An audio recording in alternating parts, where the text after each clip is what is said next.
clase y vamos a les había dicho entonces que la clase pasada habíamos hablado un poco de incertidumbre en el caso de ondas.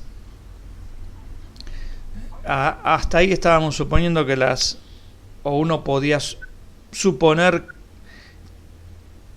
lo siguiente, ¿no? Que la materia no existe y son todas ondas, que en el universo existen solamente, digamos, ondas. No es tan deslocado lo que estoy diciendo, alocado lo que estoy diciendo, porque en las teorías más modernas, las partículas son excitaciones de ciertos campos cuánticos. Entonces es como decir, bueno, en principio es como decir, lo fundamental son los campos cuánticos. Y uno puede, cuando digo campos cuánticos, ya sé que no saben a qué me refiero exactamente, pero estoy hablando de campos matemáticos, ¿no?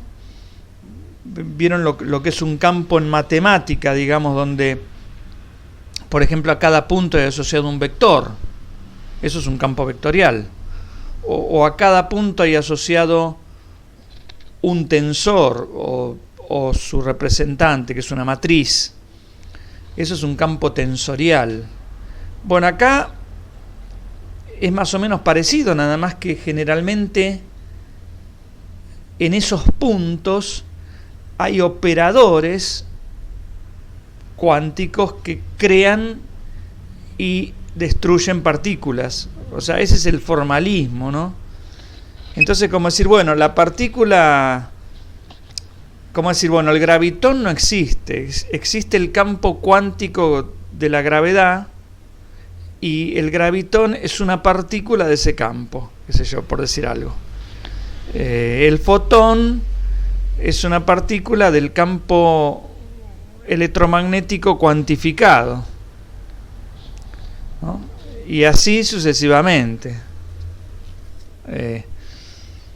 Bueno, entonces tan loca la idea no es, la idea de pensar que todos son campos. En nuestro caso nosotros no estamos en este nivel de mecánica cuántica, hablamos de las funciones de onda, por decirlo así.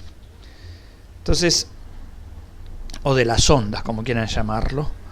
Entonces, estamos pensando que puede ser que existan en el universo, que todo sea ondas, que no exista la materia corpuscular como nosotros la pensamos. Puede ser que no existan las ondas, que solo exista la materia corpuscular. O puede ser que haya algo de cada cosa, que ya sabemos por las cositas que vimos, que es como que aparentemente hay algo de cada cosa, en el sentido de que vimos que los electrones, por ejemplo, se podían difractar, como se difractan las ondas. Sin embargo, cuando uno recolectaba lo que aparecía en esa pantalla donde estaban los electrones difractados, eran electrones. O sea, el electrón golpeaba en un lugar, en un punto. Lo mismo con los fotones, ¿no? Que, bueno, la teoría electromagnética, la luz son ondas, pero también tienen algo de partícula, en el sentido que impactan en un punto, ¿no? Bueno, entonces, en ese sentido, tenemos como una especie de naturaleza dual. Bueno, a todo eso se sumaba, bueno, la incertidumbre, que la incertidumbre era fácilmente o relativamente fácil de entender desde el punto de vista de las ondas. El ejemplo era esto. Esto era, a ver si lo puedo correr de acá. Bueno, esto era, en este gráfico yo ponía, digamos, cada uno de los puntos de este gráfico, por decirlo de alguna forma, representa una onda que tiene asociada un momento, una cantidad de movimiento definida, Y cuando uno sumaba todas esas ondas, ¿no? O sea, por ejemplo, una onda que tiene esta cantidad de movimiento con esta amplitud. Otra que tiene esta cantidad de movimiento con, qué sé yo, esta amplitud. Otra que tiene esta cantidad de movimiento con esta amplitud. Cuando yo sumaba todas esas ondas, ese continuo de ondas, cada una con una cantidad de movimiento distinta, o sea, con una velocidad distinta, ¿no? Es decir, y cuando digo sumaba, en realidad estoy haciendo una integral, porque esto es como un continuo. Cuando uno sumaba, lo que pasaba era que uno obtenía un pulso, una onda, digamos, tipo pulso, es decir, que estaba localizada. Esto que está acá no es exactamente una onda plana, porque una onda plana tiene extensión infinita y esto está localizado. Entonces nos viene bien que esté localizado si queremos pensar en que, bueno, si uno piensa en una partícula, la partícula está localizada. Entonces uno pensaría que el representante, la onda, o eso que tiene que ver con la partícula, que está relacionado con la partícula, debería estar localizado. Los estados físicos son estados, digamos, localizados, no tienen una extensión infinita. Y eso se logra sumando un montón de ondas de distintas velocidades. Entonces la incertidumbre está en que si uno suma muchas ondas de distintas velocidades, o sea que el estado es una suma de todas esas cosas, la partícula está bien localizada. O sea, su posición está bien localizada, es muy estrecha, ¿no? Ocupa un punto, digamos, ¿no? Esa es la característica que tiene una partícula, ocupa un punto, no tiene extensión. Pero bueno, lograr un pulso sin extensión se logra si uno suma infinitas. O sea, cuando uno localiza la partícula, pierde información sobre cuál es la velocidad, porque esa partícula o esa onda que representa la partícula es una suma de ondas que tienen todas las velocidades, ¿no? Entonces, si uno hacía extenso esto, localizaba bien la partícula, pero perdía información sobre la cantidad de movimiento. Si uno lo achicaba para decir, bueno, en realidad sumé todas las ondas que tienen velocidades parecidas, o sea, tengo algo más o menos localizado en las velocidades, puedo decir, esa onda representa algo que tiene tal velocidad. Si hago eso, esto se va al infinito, como debería estar. A ver si esto corría. Bueno, tengo que poner un F5. A ver, vamos a eso específicamente. Y acá, si yo sumaba muy poquitas velocidades, o sea, esta es una ondita, cuando quedó así finito, es una ondita que tiene una velocidad definida. Pero resulta que si eso pasa, se deslocaliza la onda, o sea, ocupa todo el espacio. Y al revés, cuando no tengo velocidad definida, porque sumo un montón de ondas, cada una con distinta velocidad, obtengo el pulso que quiero, ¿no? Entonces, digamos que la mal llamada incertidumbre, después vamos a ver por qué es mal llamada incertidumbre, el principio de incertidumbre, o mejor llamado de incerteza, en el caso de ondas más o menos se entiende. Uno entiende por qué si aumenta la dispersión en la cantidad de movimiento, disminuye en la de la posición y viceversa. Bueno, más o menos ahí habíamos quedado.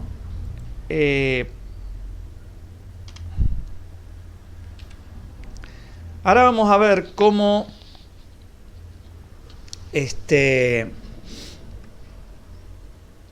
Heisenberg pensó en un experimento donde también muestra que se puede hablar o no es difícil meter la incertidumbre si uno en vez de trabajar con ondas trabaja con partículas. Este experimento pensado se llamó microscopio de Heisenberg. Bueno, después vamos a ver que todo esto, que está, el microscopio de Heisenberg figura en muchos libros como una explicación del principio de indeterminación o de incertidumbre. Pero después vamos a comentar por qué está mal pensarlo como una explicación de esta frase, de la indeterminación.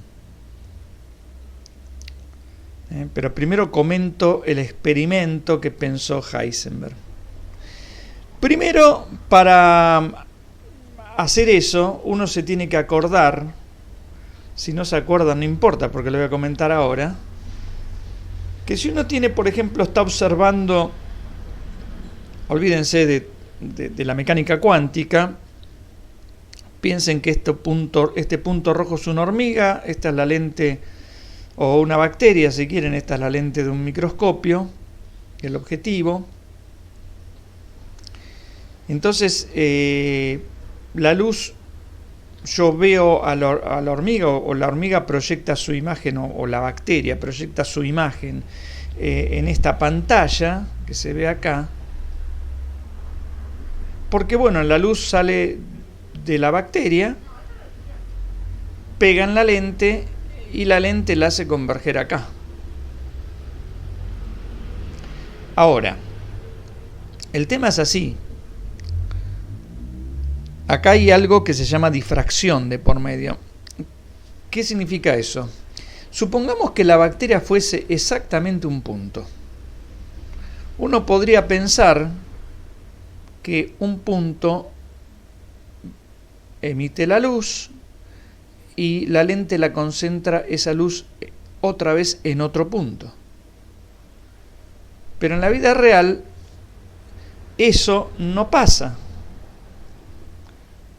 Cuando la luz que emite, en este caso la bacteria, atraviesa esta lente, aparece el fenómeno de difracción. Y en vez de aparecer un punto rojo, aparece toda una zona iluminada,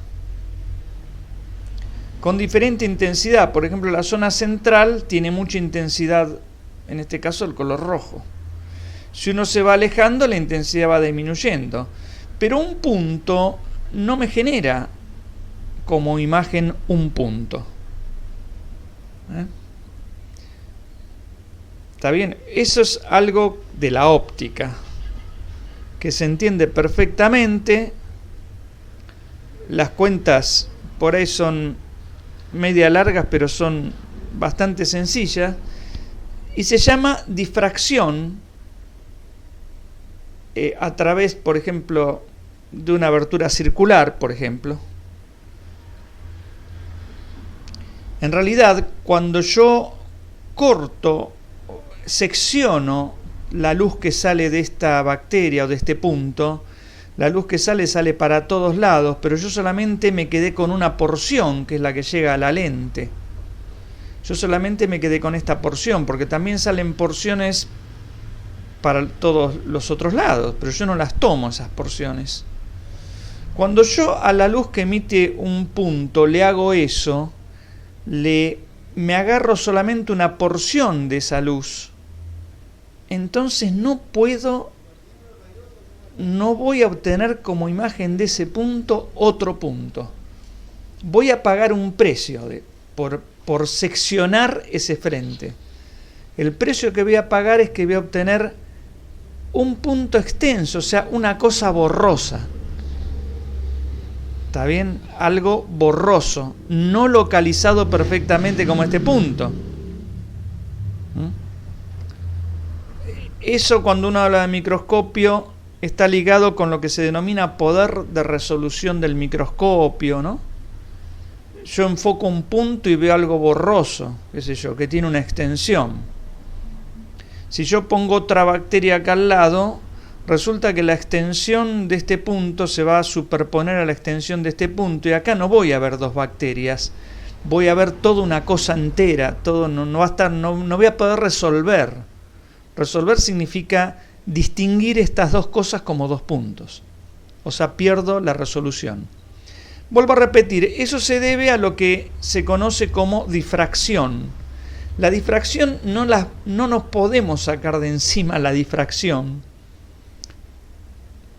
No podemos. Bueno, entonces la resolución de un microscopio,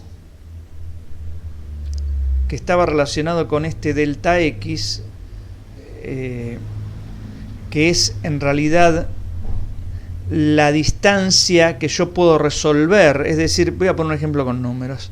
Supongamos, si el delta X de un microscopio óptico es, si mal no recuerdo, 0,2 micrones. Quiere decir que si yo tengo dos puntos distanciados menos de 0,2 micrones, los voy a ver acá como un solo punto. Por lo que les conté recién, porque la nube borrosa de este punto se solapa con la nube borrosa de ese punto. A eso hace referencia este delta X. Bueno, el poder de resolución del microscopio está ligado con la longitud de onda y con el seno del ángulo este, que se denomina también apertura numérica. Vale decir, si yo quiero resolver, es decir, quiero ver que los dos puntos son dos puntos realmente, ¿no? Y esos dos puntitos tengo la desgracia de que estén muy cerca, menos de 0,2 micrones, con el microscopio óptico no lo voy a poder resolver. ¿Qué podría hacer? Bueno, podría acá bajar la longitud de onda. Si yo bajo la longitud de onda, puedo resolver cosas más chiquitas. Este número baja. Por eso se fabricaron los microscopios electrónicos, donde la longitud de onda es 1000 veces más chica que la óptica. La onda de la que nosotros estamos hablando, asociada al electrón, tiene una frecuencia como mínimo 1000 veces más grande que la luz visible.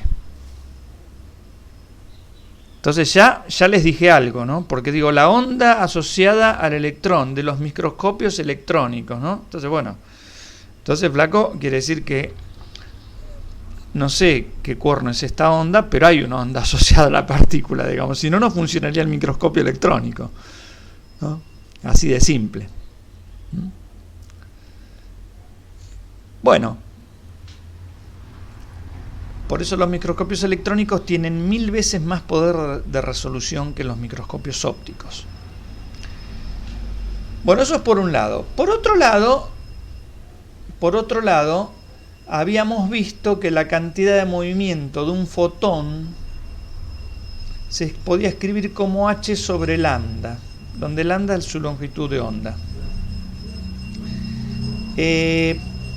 Uno dice la cantidad de movimiento de un fotón, pero la cantidad de movimiento no es masa por velocidad.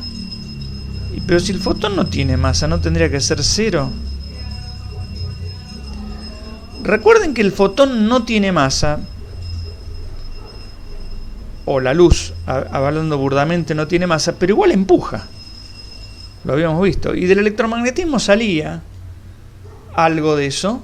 Y que si uno combinaba el electromagnetismo con el hecho de que la energía es h por la frecuencia, bueno, llegaba a esta fórmula, ¿no? Entonces, está bien, no vayan a buscar ese resultado, simplemente uno acepta que, bueno, sí, el fotón tiene una cantidad de movimiento que obviamente es una cantidad de movimiento relativista, porque si yo quiero calcular una cantidad de movimiento no relativista, no tiene sentido. Primero porque el fotón viaja a la velocidad de la luz, o sea, que es relativista. Y después la cantidad de movimiento no relativista es masa por velocidad, pero la masa es cero. O sea que si no es relativista me da masa cero. No tiene sentido. Entonces, bueno, eso es por otro lado. Bien, entonces yo ahora tengo acá una partícula. Supongamos que sea un electrón que yo estoy tratando de mirar. Muy chiquitito, sí, claro, es muy chiquitito. Y para verlo, y bueno, lo voy a iluminar acá con una luz de muy baja longitud de onda,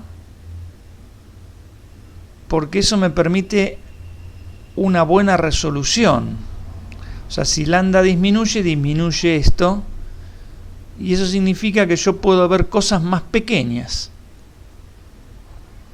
Entonces uno puede pensar que para ver al electrón yo lo ilumino con, no sé, con rayos X, qué sé yo, con ondas de otros electrones, con rayos gamma, con cosas que son realmente energéticas. ¿Está bien? Bueno, entonces cuando pasa eso,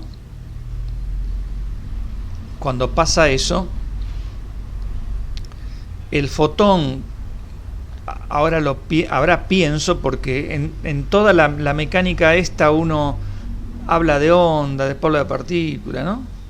Ahora pienso que la luz con la que ilumino son fotones, porque me acuerdo del efecto fotoeléctrico, me acuerdo de Compton, son fotones. Esto también muestra lo débil que son estas explicaciones, ¿no?, que aparecen en los libros como grandes verdades, así. Fíjense que uno tiene que pasar una cosa a la otra, queda todo ahí medio embarrado. Entonces, bueno, digo, son fotones. Los fotones, cuando van a pegar con el electrón, se van a dispersar, o sea, se van a desviar. Se van a desviar, los que voy a ver son los que se desvían entre esta dirección y esta, ¿no? ¿Por qué? Porque son esos los que llegan a la lente y los que me van a formar la imagen acá. Los otros, los que se desvían por acá o los que salen por acá, no llegan a la lente, no entran al microscopio y no son formadores de la imagen que yo quiero ver acá. Simplemente eso. Entonces esos fotones van a tener una cantidad de movimiento en la dirección X máxima, que va a ser la cantidad de movimiento esta, bueno, tengo que multiplicar por el seno de este ángulo, porque esta es la P final en la dirección X, ¿no? La máxima. Tienen o para allá, digamos, el módulo de la P máxima es esto. Una va a ser positiva, de acuerdo a como yo ponga el eje X acá, ¿no? Si lo pongo positivo para allá, esta va a variar entre más h sobre lambda por el seno de beta y menos h sobre lambda por el seno de beta. O sea que la variación total va a ser esto menos h lambda por el seno de beta, o sea, 2 veces h lambda sobre el seno de beta, que es esta distancia, ¿no? Está bien, así de simple. Pero claro, el electrón no puede absorber un fotón libre. Nosotros no demostramos eso, pero eso se demuestra suponiendo que se conserva la cantidad de movimiento y la energía, y uno se da cuenta de que si se conserva la cantidad de movimiento, no se conserva la energía y viceversa. O sea, no lo puede absorber. Quiere decir que el choque entre estas dos partículas va a ser un choque elástico. Quiere decir que si el fotón se llevó, varió la cantidad de movimiento en esta cantidad, el electrón varió en la misma cantidad, pero para el otro lado. Yo acá voy a poner, discúlpenme, para ser correctos, perfectamente correctos, voy a poner esto, ¿no? Una variación es menos la otra. Ahora vamos a poner F5 otra vez. ¿Está bien? Entonces, este es el delta P del fotón. Acá dice delta Px máximo del fotón. Y este es el delta Px máximo del electrón. Bueno, entonces para no andar poniendo delta Px máximo del electrón, puse directamente delta Px como del electrón. Entonces, por un lado, este es el delta Px del electrón, en lo que yo pongo acá. Por otro lado, tengo el delta X del electrón. Yo no lo veo al electrón acá. Ya lo dije, no aparece su imagen acá, ni acá, ni acá. Aparece extendida. Aparece extendida por difracción. Entonces el delta X del electrón es todo esto. Son todas las posiciones que pueden corresponder al electrón. Bueno, entonces eso lo pongo acá. Entonces si hago delta X, que ya sé que es esto. Es esto. Por delta P, que ya sé que es esto. Del electrón, que es el mismo que el del fotón, salvo signo. Bueno, pongo eso acá. Cuando hago la cuentita me queda igual a H. Quiere decir que si de acá despejo delta Px, me queda H sobre delta X. Quiere decir que si yo hago tender delta X a 0 porque quiero localizar el fotón, pierdo información sobre su cantidad de movimiento. Porque si esto de acá abajo se hace 0, toda la cuenta se hace infinito. Es lógico y parece lógico. ¿Por qué? Porque si yo lo quiero localizar bien al fotón, ¿qué tengo que hacer? Iluminarlo, para achicar este delta X, lo tengo que iluminar con una longitud de onda muy chiquita. Una longitud de onda muy chiquita es una frecuencia muy grande.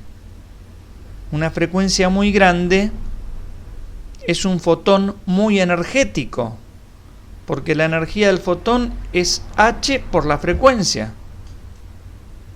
O sea, para iluminar este fotón le tengo que mandar una locomotora.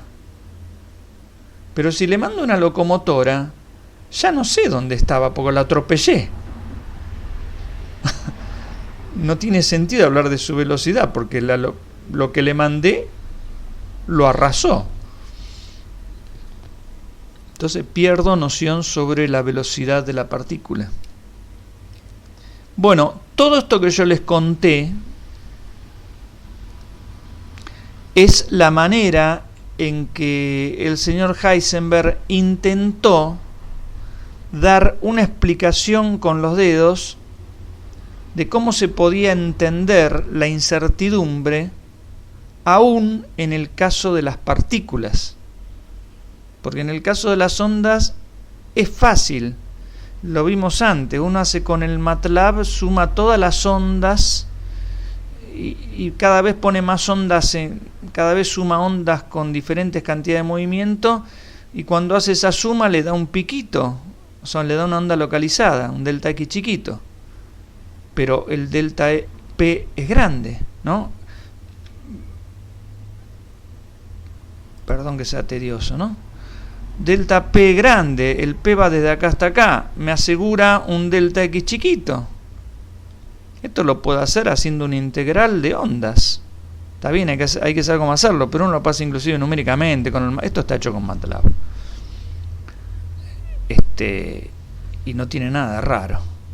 Y si uno pone menos ondas, o en vez de poner ondas de este valor de P hasta este valor de P, pone ondas que van de este valor de P hasta este otro, achica el delta P pero esto se agranda. Entonces la incertidumbre con ondas parece fácil de entender. Lo que no parecía tan fácil, que se le ocurrió cómo hacerlo fácil, es la incertidumbre con partículas. ¿Está bien? Es la incertidumbre con partículas. Uno en el mundo cotidiano no lo ve eso. Porque, por ejemplo, ¿cómo se vería eso? Por ejemplo, eso es como decir, bueno, a ver, un policía va a medir la velocidad de un auto, ¿no? Entonces el tipo lo apunta con el radar ese que tiene en la mano y mide la velocidad. Y está bien. Mide la velocidad. Ahora, ¿qué pasaría si el instrumento con el que el policía mide la velocidad no es un radar, sino que en vez de emitir una onda, emitiese una bala de cañón? Entonces la bala de cañón pega en el auto y bueno, entonces ¿qué velocidad mido? Si ya le cambié la velocidad. ¿Está bien? En el mundo macroscópico se notaría este fenómeno si el instrumento de medición interfiere mucho con el sistema de medir. Pero en el mundo macroscópico eso generalmente no pasa, por eso no se nota. En el mundo microscópico sí, uno puede agarrar un electrón y pegarle una patada con una luz. A ver, cuando ustedes prenden la lámpara de la pieza de su casa, la luz que recibe el cuerpo de usted no lo tira contra la cama, ¿no?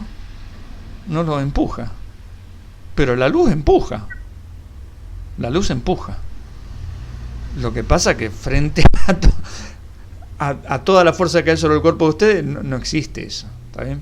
Pero acá se nota. En este experimento se nota. Bueno, espero que más o menos les haya quedado claro esto. Pero ¿qué pasa con esto? ¿Por qué yo dije que esto es erróneo? Tiene una ventaja, que la que les comenté recién, que permite una imagen simple del fenómeno, permite explicarlo para gente que no esté tan avesada o tan en el tema, pero tiene un inconveniente, que como bien dice ahí, esto depende de un instrumento y de una forma de medir, de un procedimiento de medida.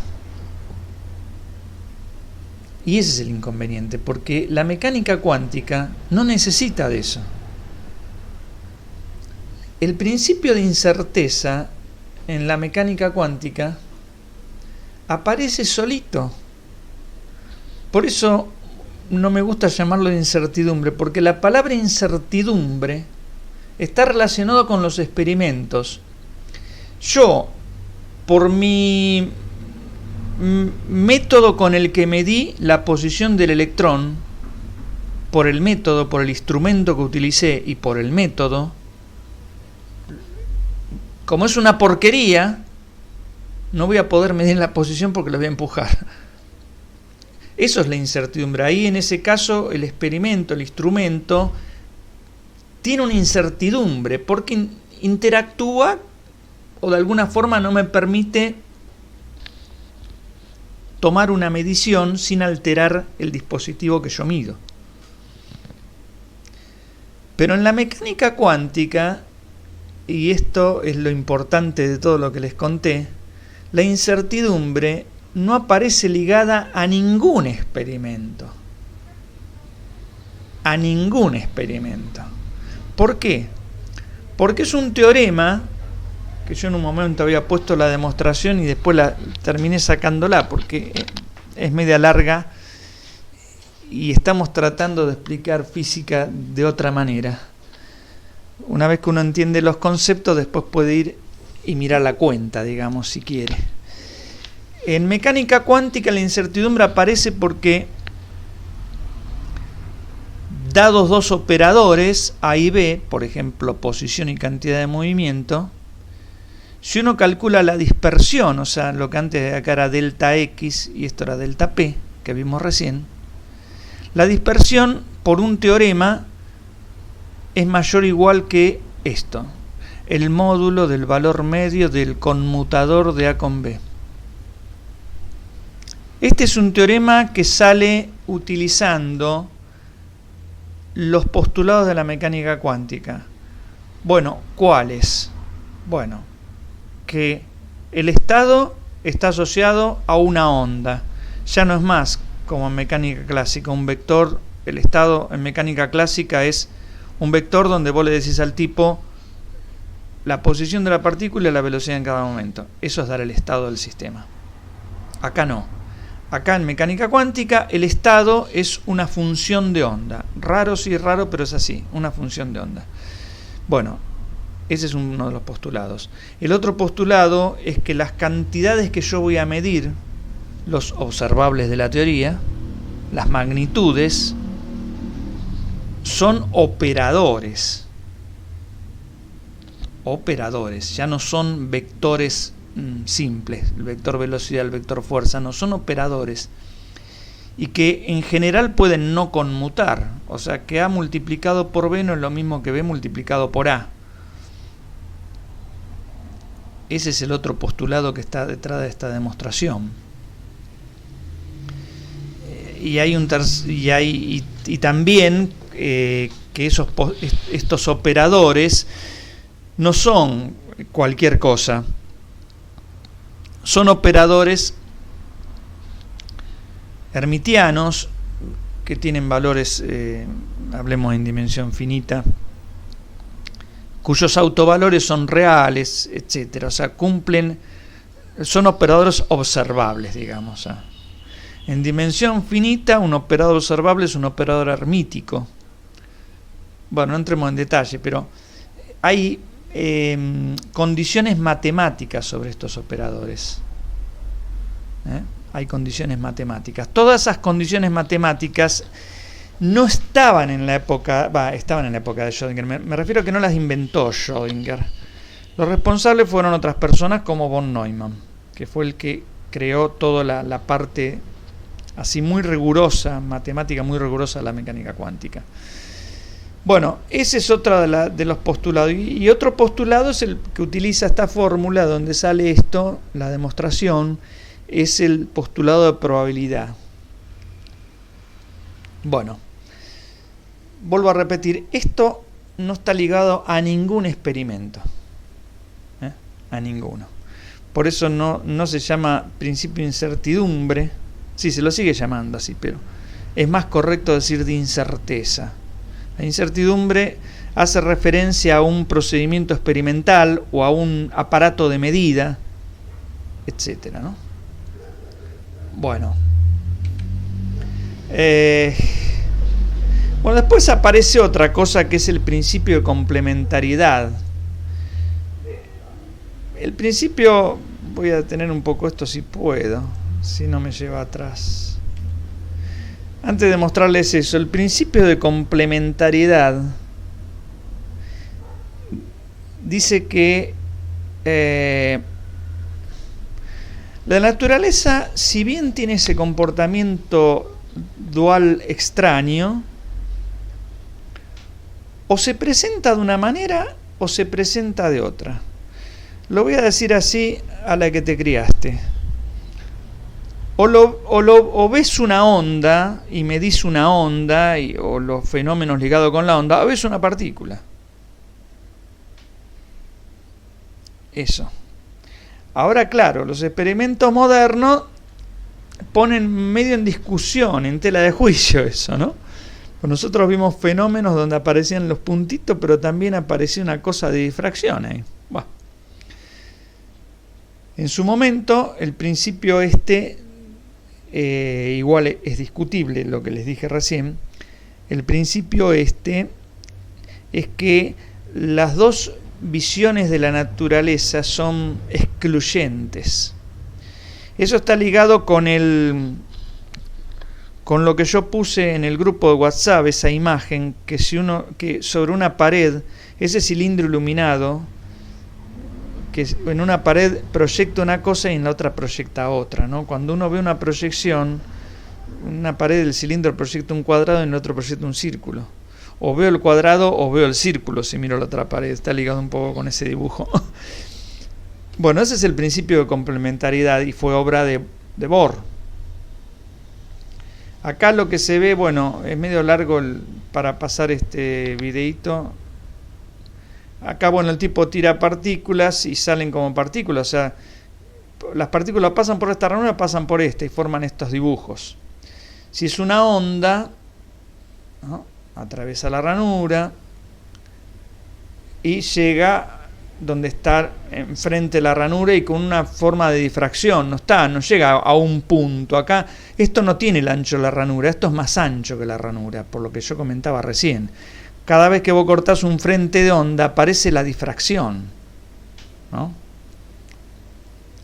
Bueno, si vos pones dos ranuras, encima de la difracción ves la interferencia, ves una serie de franjas. Estamos pensando en ondas, ¿no? Ves franjas, estos puntos marcan donde las ondas interfieren en forma constructiva. Entonces ves lugares donde hay luz porque la luz se suma y lugares donde no hay porque la luz se resta, digamos, ¿no? Esta es la historia. Eso si yo tiro ondas. Otra vez con esto, ¿no? Ahora no sé qué hace este ñato, tira otra vez partículas.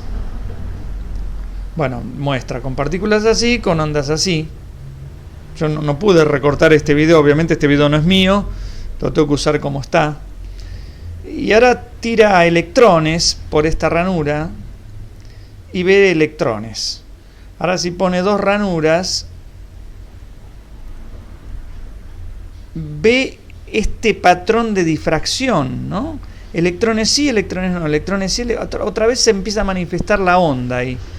Pero bueno, tendría que haberlo detenido. Pero ahora lo que va a hacer es mirar, por ejemplo, dice, ¿serán partículas? Entonces voy a mirar, acá digo, con un ojo grandote, voy a mirar por qué ranura pasa la partícula, porque si es una partícula, pasa por una ranura, pasa por la otra. Bueno, pero cuando yo hago eso, va a desaparecer la figura de interferencia que vimos recién. Va a aparecer en vez de aparecer esto, aparece la otra figura, que son, a ver, se pregunta qué pasó, aparece esto, ¿no? Bueno, y listo, se vuelve a repetir, no lo vuelvo a poner porque si no. O sea, cuando yo observo el fenómeno, después vamos a aclarar qué significa un poco más eso con detalle, pero cuando yo observo el fenómeno, ahí el ojo quería mirar si es una partícula, vuelvo a repetir. ¿Cuál es la característica de una partícula? Que está localizada. O sea que va a pasar o por una ranura o por la otra. Si yo me entero de esa información, por qué ranura pasa, digo, ya sé, es una partícula. Cuando me enteré de eso, se comporta como una partícula. No veo más en la pantalla la difracción. O sea, cuando miré, la naturaleza se mostró de una manera, no se mostró rara, se mostró como partícula. Si no miré, yo veía en la pantalla una onda. Bueno,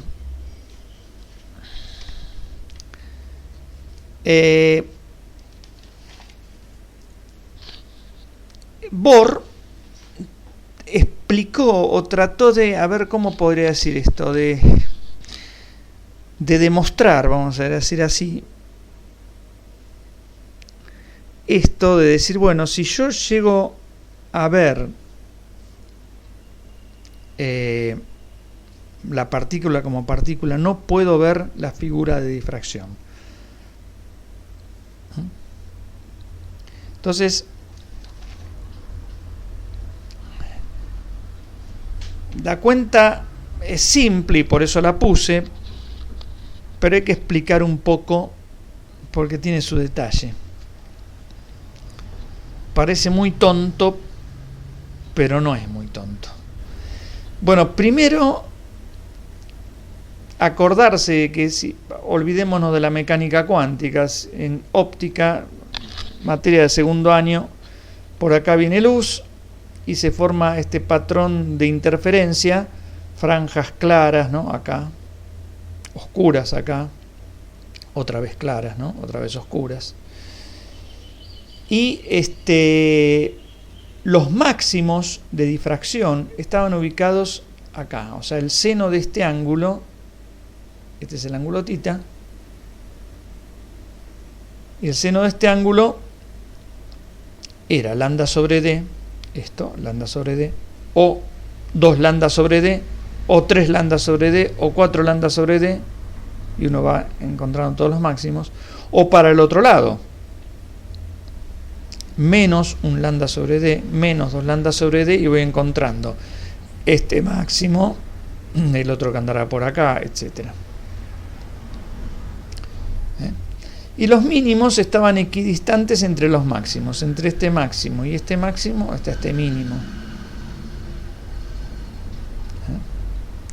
Bueno, esto era de óptica.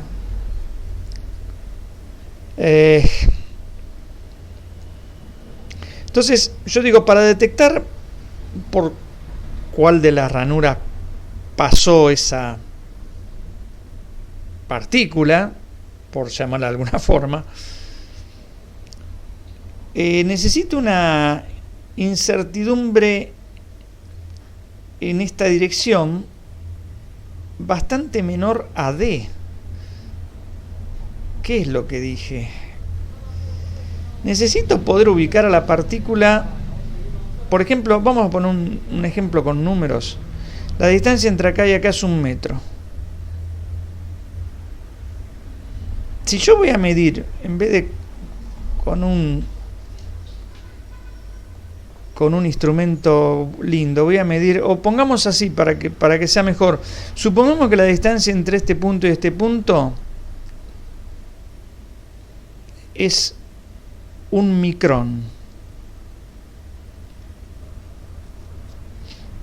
Para poder ubicarlos, para poder saber si la partícula pasó por acá o por acá, tengo que tener una regla capaz de medir 1 micrón o menos. Porque si agarro la regla común, no puedo ver si pasó por acá o por acá. Porque la regla común tendrá una rayita acá y la otra rayita que corresponde al milímetro, que es lo que mi ojo, más o menos mi ojo puede resolver, 0,2 milímetros, y la otra andará por acá abajo. ¿Y cómo puedo ver entonces por dónde pasó la partícula? Entonces mi resolución, o sea, mi delta I,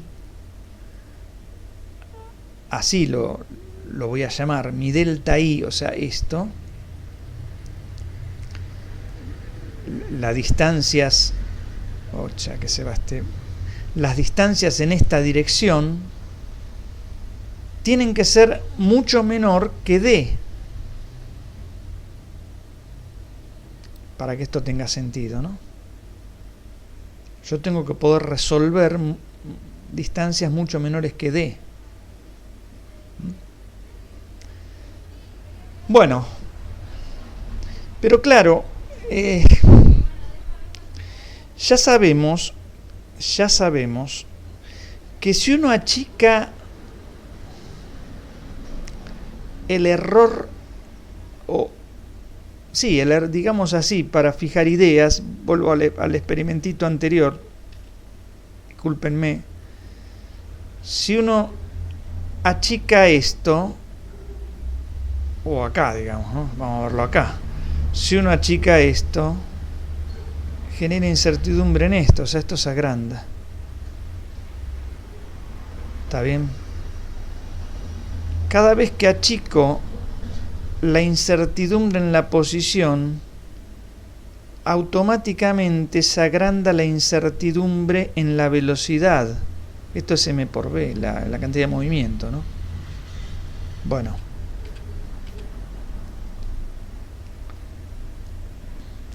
¿Está bien? Entonces, si yo quiero medir bien, digo, pues a ver por dónde pasó, pasó por esta o pasó por esta. Si quiero medir bien, tengo que, supongamos, ya dije que esto es una distancia muy, muy chiquitita, tengo que medir con muchísima precisión la posición de la partícula acá. Pero eso va a generar un gran despelote en su velocidad. O sea, no sé si va a tener este P, esta velocidad, o esta que está acá, que yo acá la dibujé como parecida. ¿No?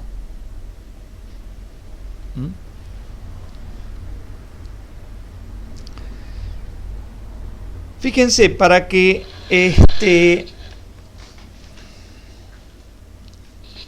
por eso dije, la cuenta que uno va a hacer ahora es muy simple, pero quizás el concepto es medio rebuscado. Para que no se destruya este patrón de difracción, o sea, para que yo vea un patrón de difracción, lo que tiene que pasar es que este máximo esté separado de este máximo. Si no, veo toda una mezcolata acá, ¿no? Supongamos que yo agarre esta víbora y se las ponga a mover así acá. Ustedes ya no ven un patrón de difracción o de interferencia. Ven todo un gris, una cosa mezclada. Recuerden que esta víbora está representando la intensidad de luz acá. Pero yo esta mancha que acá tiene mucha intensidad, la muevo acá y después acá y la hago permanentemente así. Y ustedes ven que esta mancha de luz se mezcla con lo oscuro, con esta, que me aparece todo mezclado en los ojos, ¿no? Entonces, en principio, para que no se destruya este patrón de interferencia, difracción, lo que tiene que pasar es que este ángulo, o sea, lo que cambia el ángulo debido a la dispersión en P, que está a su vez debida a que yo quiero localizar la partícula, ¿no? Cada vez que quiero localizarla le genero un despelote en la cantidad de movimiento, se la hago cambiar. Entonces, este ángulo delta tita no puede ser muy grande, o sea, no puede ser que el delta tita sea tal que este máximo, en vez de estar acá, no está en este tita, venga a parar donde está el mínimo, o sea que el delta tita sea enorme, no puedo. Si delta tita es grande, soné, pierdo la figura esta. Ahora, mi delta tita, este ángulo, si yo lo mido como debe ser en radianes, es esto dividido esto. Es el arco, que es más o menos delta P, dividido el radio, que es P. O sea, delta tita es delta P sobre P. O mejor dicho, delta P sobre P tiene que ser mucho menor al delta tita que yo dibujé acá, porque si es más grande, resulta que este punto, o si quieren este, que es un mínimo, puede desplazarse hasta donde haya un máximo. Y se destruiría el patrón de difracción, yo no vería un pito. Bueno, esto es cuestión de pensarlo. Claro, una vez que uno tiene eso, que el delta P sobre P tiene que ser mucho menor a la variación de este angulito, porque si no, lo que dije antes, todo este blanco acá se desplaza, se mueve mucho, entonces abarca cualquier lugar y yo no veo dónde está el blanco y el negro, no veo patrón de difracción. Pero resulta que este delta tita de la óptica, de interferencia, lo pueden buscar en cualquier libro de óptica, se puede escribir como lambda sobre 2D. La distancia entre un mínimo y un máximo. Lambda sobre 2D. Entonces yo lo que tengo que procurar es que esto sea mucho más chico que lambda sobre 2D. Eso me asegura que este P no se mueva mucho, se mueva muy poquito, así poquito. Al moverse muy poquito, yo veo que este puntito blanco y está más o menos siempre ahí. Entonces veo franjas fijas, una oscilando acá, pero más o menos siempre ahí. La otra oscilando acá, pero bueno, no, sigue estando ahí. Por ahí se corre un poquito así, se mueve así. Esta también se mueve poquito así. Entonces yo veo que toda esta víbora se mueve, pero la veo la víbora. Veo franja brillante, oscura, brillante, oscura. Si yo quiero localizar mejor la partícula, este P va a variar más. Entonces todo esto se va a mover así. Y voy a ver que la franja brillante de repente va a pasar al lugar donde antes estaba la oscura. Y va a volver a... O sea que voy a ver que la brillante está desparramada por todos lados, la oscura también, está todo mezclado. No voy a ver patrón de interferencia. Bueno. Vamos a seguir porque si no... Pero claro, delta P sobre P se puede escribir como delta PI. Este delta P, este largo, tiene más o menos el mismo largo que la componente I de este vector. Si yo pienso en que esto es una cosa infinitesimal. Y el P, bueno, uno lo puede poner más o menos como... O sea, en realidad delta P sobre P se puede poner como delta PI sobre PI, sobre la componente I de este vector. Eso es así, utilizando geometría, siempre y cuando este ángulo sea chiquito. Entonces, claro, tengo que pedir que esto sea mucho menor que delta tita. Pero delta tita ya dije, es lambda sobre 2D. O sea, en definitiva me queda que el delta PI es PI multiplicado por lambda sobre 2D. No, el delta PI es mucho menor, perdón, que el PI multiplicado por lambda sobre 2D. Pero el PI, lo dije en la hoja anterior, creo. Acá está el P, la cantidad de movimientos H sobre lambda, ¿no? Entonces acá en vez de poner PI, voy a poner H sobre lambda. Por lambda sobre 2D se me va esto con esto, y me queda que el delta PI es mucho menor que H sobre 2D. Pero esto es del orden de el delta. O sea, el delta es esta... ¿Cómo se llama? Esta distancia. Entonces acá, bueno, en definitiva me queda H sobre delta. Pero ¿qué problema tiene esto? Que esto en realidad contradice el principio de incerteza. No, porque esta fórmula contradice el principio de incerteza, que acá el principio de incerteza era con mayor, ¿no? Tenemos por aquí. Acá está, mayor, ¿no? Cuando lo hicimos acá en el microscopio. Bueno, acá en el microscopio no, porque... Bueno, en la otra creo que lo habíamos dado cuando dimos... Bueno, pero si no lo tienen acá. Delta X por delta Y es mayor que un medio, ¿no? No es menor. Entonces, contradice el principio de incerteza. Y eso sale porque yo supuse que, bueno, que yo puedo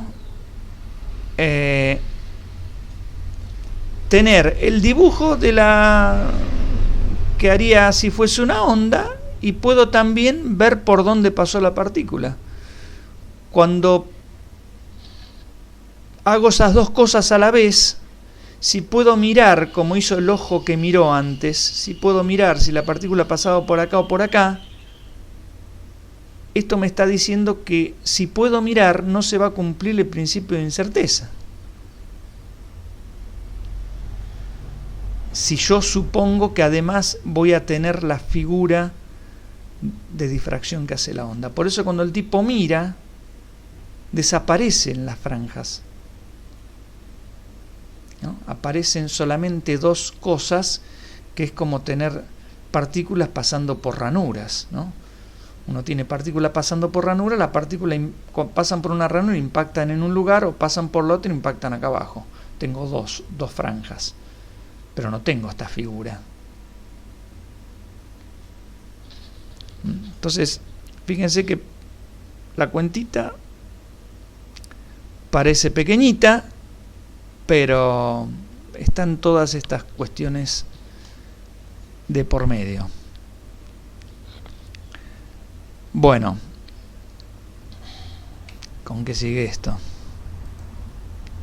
Entonces esto es una demostración de que si uno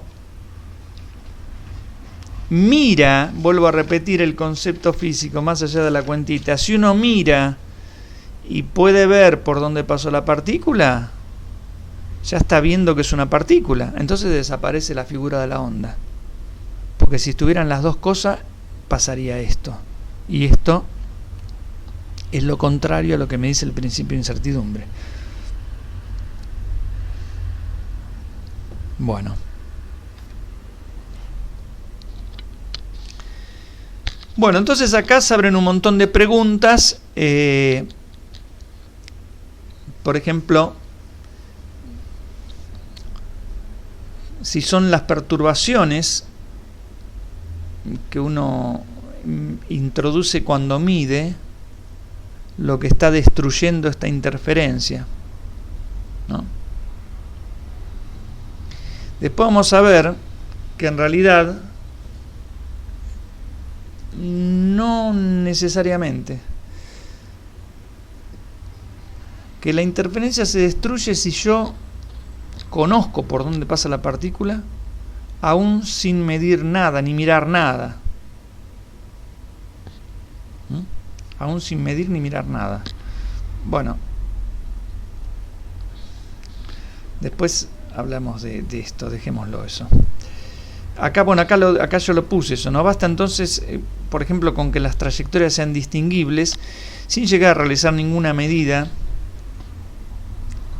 para que se destruya la coherencia y así desaparezca la figura de interferencia. O sea, si yo supongamos que no la mire la partícula, porque al mirarla si la miro quiere decir que estoy recibiendo fotones de la partícula. Quiere decir que hubo fotones que interfirieron con la partícula y gracias a ello yo la pude ver. Pero aún si no hay nada que interfiere con ella y yo no recibo esa información, pero hay algo en el experimento que me permite distinguir por dónde pasa, automáticamente se destruye la interferencia. Bueno, sobre esto que comenté es donde hay discrepancias. O sea, hay personas, investigadores, que dicen que se destruye la interferencia porque uno cuando mide interfiere con la partícula y eso destruye la interferencia. O sea, uno perturba, no puede medir sin perturbar.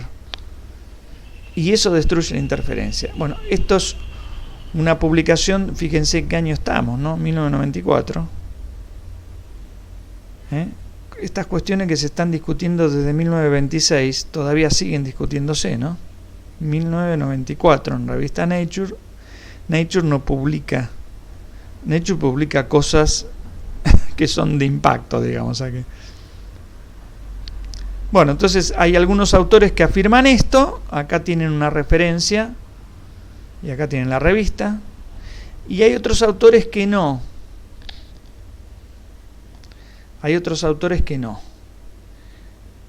Como pasa en este caso, que está publicado en Investigación y Ciencia en esta referencia. Hay gente que dice no hace falta, no tiene que ver con medir, no tiene que ver con perturbar, digamos, que desaparezca el fenómeno de interferencia. Bueno,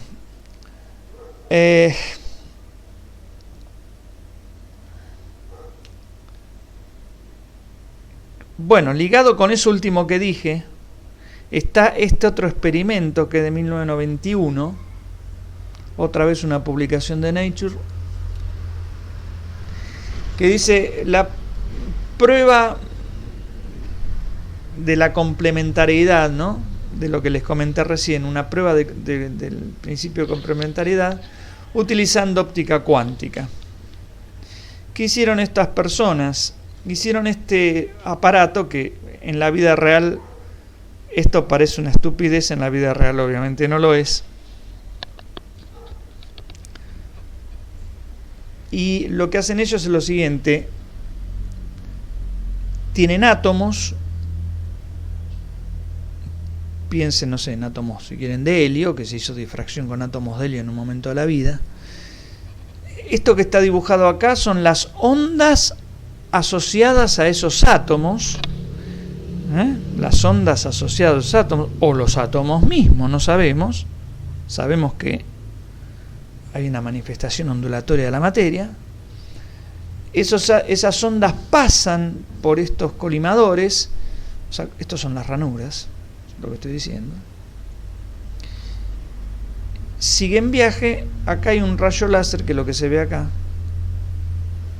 que excita a estas ondas, dije bien, o lo que sea, y inmediatamente esas ondas excitadas entran en una cavidad. ¿Y cómo les podría decir? A ver, para poner un ejemplo sencillo. Supongamos, pensemos en un átomo y uno lo carga con energía. Cuando pasa por acá por el láser, se carga con energía. Cuando pasa por esta cavidad superior, esa energía puede ser que la emita en un fotón, que es un fotón que está en resonancia con la cavidad. Lo voy a traducir a otra cosa. Cuando ustedes tocan la cuerda de una guitarra, la cuerda genera muchos sonidos. Pero ¿cuál es el que se escucha? Se escucha aquel sonido que está en resonancia con la caja de la guitarra.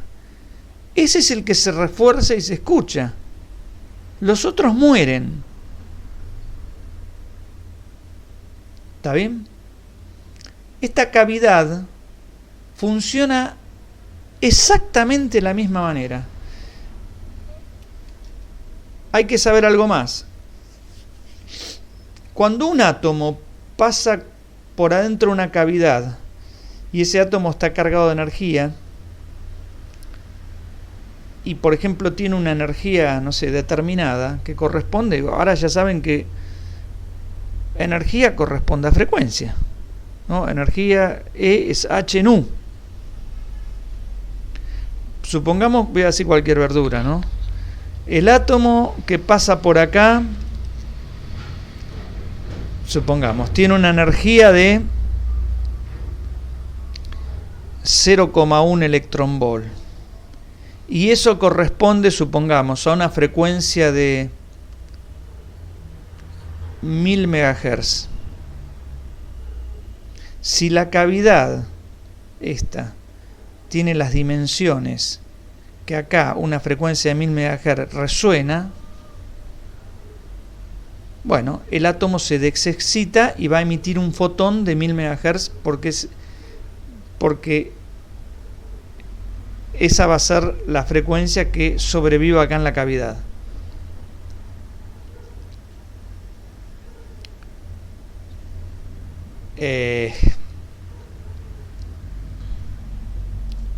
Esto que les estoy contando se utiliza en la vida cotidiana, en los instrumentos, por ejemplo, como radares, que tienen lo que se llama, por ejemplo, un amplificador, un sistema de amplificación, se llama de Maser, que es lo mismo que el láser, pero la M, el láser es, la L es luz, amplificación, ¿no? por estimulada emisión de radiaciones, o sea, amplificación de luz por emisión estimulada de radiaciones. El máser es, la M es de microonda, amplificación de microonda por emisión estimulada de radiaciones. Lo traduzco y lo llevo a algo burdo. Si te llegan, no sé, onditas con una cierta frecuencia, pero esa frecuencia resuena dentro de tu caja, de esta la caja de la guitarra, bueno, se van a amplificar acá adentro, y las que no están en sintonía con la caja de la guitarra no las vas a escuchar. Así de simple. Pensémoslo así de simple, porque si no está más largo que esperanza de pobre. Claro, cuando la luz atraviesa entonces esta cavidad o esta,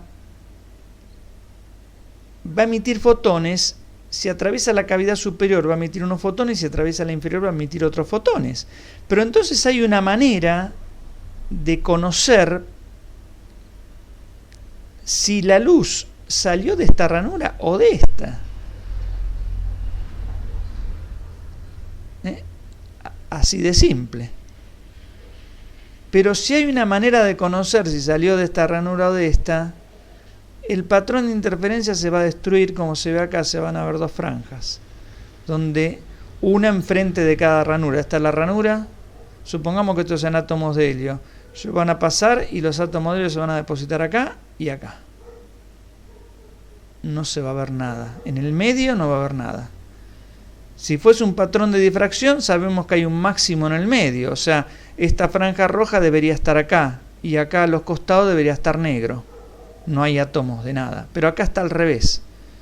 Es decir, esto claramente no es un patrón de difracción.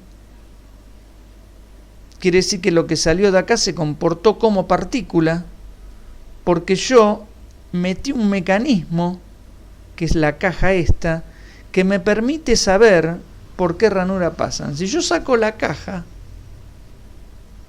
entonces ya pierdo noción de saber por dónde pasan, y entonces acá se va a formar un patrón de interferencia.